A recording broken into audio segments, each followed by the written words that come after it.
반갑습니다. 오늘은 여러분과 함께 이제 큐티에서 묵상에 대한 이 큐티를 다른 말로 묵상이라고 할 수 있겠지만 우리가 이 큐티에 있어서 실제적인 방법론을 이야기하면서 세 가지 단계를 이야기했었죠. 그 첫 번째가 읽기, 두 번째가 묵상, 그리고 세 번째가 적용이라고 했습니다. 우리가 지난 시간에는 어떻게 이 하나님의 말씀을 먼저 이 묵상하기 위해 읽을 것인가, 이 부분을 살펴보았다면 오늘은 이제 이 어떻게 묵상을 할 것인가, 이 점을 함께 살펴보려고 하는 겁니다. 잠시만 좀 복습을 하자면 이 큐티를 할 때, 묵상을 할 때 가장 근본적으로 우리가 해야 할 일은 기도라고 했습니다. 기도. 왜냐하면 이 성경은 성령께서 사람들을 감동하셔서 주신 하나님의 말씀이기 때문에 성령께서 열어주셔야 돼요. 그래서 이 기도라는 것이 어떤 것보다도 근본적으로 중요하다. 기도를 통해서 말씀을 열어주시기를. 자, 그렇게 하면서 읽기, 지난번에 3번 읽기 이야기했었죠. 첫 번째로는 줄거리를 읽어내고, 그리고 두 번째로는 이 줄거리를 이루고 있는 한 절 한 절 속도를 떨어뜨리면서, 그리고 세 번째로는 한 단어 한 단어를 읽으라. 이렇게 하는 가운데 반복되고 대조되는 내용들을 찾아보라. 왜냐하면 이 반복과 대조라는 것은 강조점을 찾기 위한 거예요. 이 강조점이라는 게 결국 보면 우리가 묵상을 하려는 본문의 이 메인 아이디어, 핵심이라고 할 수 있는 거죠. 그래서 이 핵심을 제대로 읽어내야 우리가 이 말씀을 묵상을 하더라도 엉뚱한 곳으로 새서 하지 않는 겁니다. 자, 그래서 3번 읽기, 줄거리, 처음엔 줄거리를 읽어내고 그 다음에는 이 줄거리를 이루고 있는 한 절 한 절 속도가 좀 떨어지겠죠. 그렇게 그 다음에는 이 절을 이루고 있는 한 단어 한 단어, 그러면서 반복되고 있는 내용이 무엇이냐, 대조를 이루고 있는 내용이 무엇이냐, 이것을 통해 이 본문의 핵심을 찾아낸다. 자, 오늘은 이제 이렇게 읽기를 통해서 이제 이 본문이 말하고자 하는 핵심을 찾았다면 이제는 묵상으로 들어가야 돼요. 본격적으로 묵상으로. 자, 묵상이라는 것은 쉽게 말씀드리자면 이제 이 말씀이 무엇을 핵심적으로 이야기하려고 하느냐, 그 핵심을 가지고서 곱씹는 과정이라고 보시면 됩니다. 성령의 도우심을 힘입어서 이 말씀을 곱씹는 과정이다. 자, 그래서 쉽게 좀 이야기를 하자면 곱씹는 과정이다. 말씀을 깊이 생각하는 과정이라고도 이해를 하시면 돼요. 깊이 생각하는 과정. 자, 이렇게 말씀을 곱씹기 위해, 깊이 생각하기 위해 우리가 한 가지 좀 잘해야 될 게 있어요. 그게 뭔가 하면 질문이에요. 우리가 성경을 읽으면서 질문을 계속 던져야 돼요. 읽기에서 줄거리를 읽고 또 한 절 한 절, 한 단어 한 단어를 읽으면서 우리는 메인 아이디어, 그 본문의 핵심을 찾는다고 했잖아요. 그 가운데서 어떤 질문들을 던질 것인가, 읽으면서 핵심을 찾아가는 과정 속에서 먼저는 성령께서 자연스럽게 떠오르게 해주시는 그런 질문을 던져보라. 자, 이게 무슨 이야기인가 하면 성령께서 떠오르게 하시는 질문이 뭐냐, 이런 의문이 일어날 수 있잖아요. 나는 성령께서 떠오르게 하시는 질문이 뭔지 잘 모르겠는데 내가 굳이 생각하려고 했던 것이 아닌데 이 말씀을 읽는 가운데 자연스럽게 떠오르는, 내가 굳이 생각하려고 했던 게 아니라 자연스럽게 말씀에 대해서 일어나는 질문,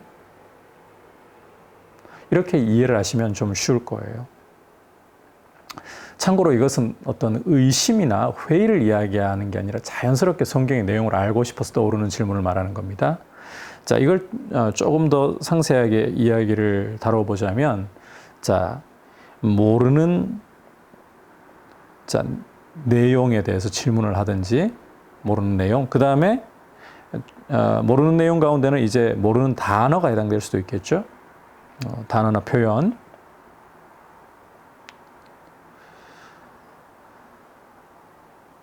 자, 그리고 어떤 우리가 성경은 21세기에 쓰여진 말씀이 아닙니다. 주후 1세기, 신약은 주후 1세기, 그리고 구약은 그 이전이잖아요. 따라서 이 배경에 대해서도 궁금한 부분들이 생길 수 있어요. 이건 이제 조금 고급으로 들어갈 수 있는 내용이라고 하겠는데, 우선 이러한 부분까지도 알고 가시는 게 필요할 것 같아서 드립니다. 이런 내용에 대해서 모르는 단어나 표현에 대해서 질문을 던지고 말씀에 어떤 배경이 있을까, 이런.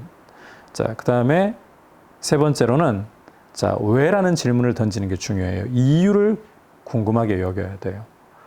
자, 이렇게 질문을 하면서 말씀을 곱씹는 과정이 묵상이라는 겁니다. 묵상은 충분히 할수록 말씀 속으로 더 깊이 들어갈 수 있고 성령께서 우리를 인도하시는 세계 안으로 더 깊이 들어갈 수가 있습니다. 그래서 읽기를 하면서 자, 본문의 핵심을 찾아내고 무엇을 정말 이 본문이 이야기하려고 하는가, 이걸 사실 찾아야 우리가 이 성경을 묵상하면서 엉뚱한 방향으로 새나가 버리질 않아요. 안 그러니까 자꾸 주관적인 어떤 방향으로 이 성경 묵상이 흘러가가지고 거기에서부터 성경이 말씀하는 내용이 아니었는데 자기가 그냥 어떤 단어 하나에 꽂혀가지고 어떤 때로는 그 설교를 들으면서 잘못 알고 있는 내용들이 있을 수도 있어요. 그러한 것들 꽂혀가지고 자기 마음대로 해석을 해버리는. 그래서 메인 아이디어를 찾는 게, 핵심을 찾는 게 중요하다는 거죠. 이 척추를 가지고서 그 척추에 이 지지를 받아가지고 그렇게 말씀을 묵상을 해 들어가야 되는 거예요. 그래서 질문은 자, 세 가지 이야기 했었죠. 성령께서 내 안에 떠오르게 하시는. 그러니까 굳이 생각하려고 했던 것이 아닌데 말씀의 내용에 대해서 갑자기 질문이 생겨나는 게 있어요. 궁금해지는 게 있어요. 그런 자연스러운 질문. 그런 내용 중에 보면 또 이제 모르는 단어나 표현, 이게 자연스럽지 않아도 잘 모르는 단어, 그런 표현들이 있으면 질문을 던지는 게 성령께서 여러분의 지각을 사용하시는 거니까요. 그렇게 가시면 돼요. 배경에 대한 질문, 무엇보다 왜, 이유에 대한 질문. 이렇게 본문에 대해서 질문하면서 말씀을 충분히 곱씹는 이 과정이 묵상입니다.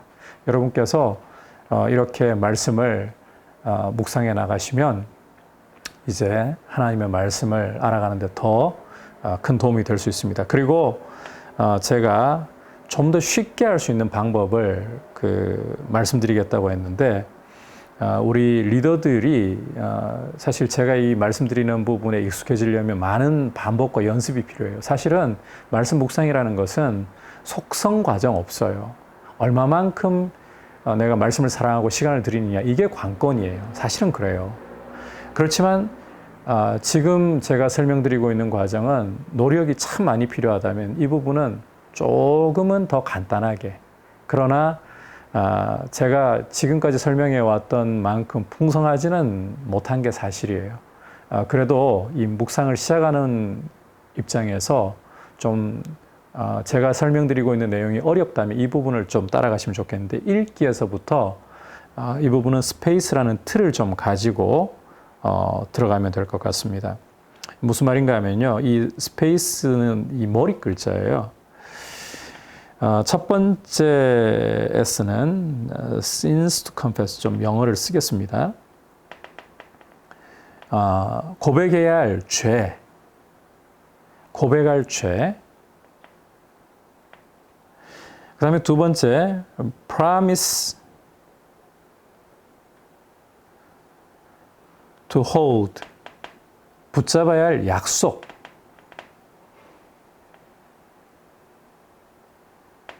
그리고 A는 actions to avoid, 피해야 할 행동. 우리 안에 이 아주 안 좋은 습관이라든지 죄로 이어지게 될 수 있는 그러한 부분들이 있겠죠. 유혹이라든지. 그 다음에 C는 commands to obey. 따라야 할 명령, 순종해야 할 명령. 그리고 마지막 E는 example to follow. 따라야 할 모범을 가리키는 거예요. 읽기에서부터 이 세 번 읽기를 말씀드렸는데 이 세 번 읽기는 하되 이제 제가 말씀드린 것처럼 한 절 한 절 한 단어 한 단어를 봐가면서 그 가운데서 이 스페이스라는 5가지 이 그물망을 가지고서 말씀을 살펴보는 겁니다. 이 부분은 좀 약점이 있다면 그 메인 아이디어를 먼저 파악하는데 좀 여기에 그냥 바로 들어가다 보면 약해질 수 있긴 있어요. 하지만 좀 쉽게 다가가기 위해서는 이런 방법을 쓰는 것도 좋습니다. 이것을 가지고 이 중에서 가장 나한테 강력하게 와닿는 특히 나한테 와닿는 부분을 가지고 말씀을 곱씹으시면 되겠어요. 이 과정이 바로 묵상이라고 할 수 있습니다. 말씀을 읽는 것으로는 부족합니다. 물론 읽는 가운데 묵상과 적용이 이루어지도록 성령께서 역사하실 수 있습니다만 말씀은 그냥 속성으로 그냥 로또 맞듯이 그렇게 되는 과정이 아닙니다. 말씀을 사랑해서 평생에 이 말씀 앞에 머물러 있고자 하는 그런 열심과 열정 가운데 하나님 말씀을 깨닫게 되고 말씀의 사람이 되어가는 겁니다. 그렇게 말씀을 사랑하면서 제가 말씀드린 이런 방법을 통해서 묵상에 조금이라도 더 도움이 되실 수 있기를 바랍니다.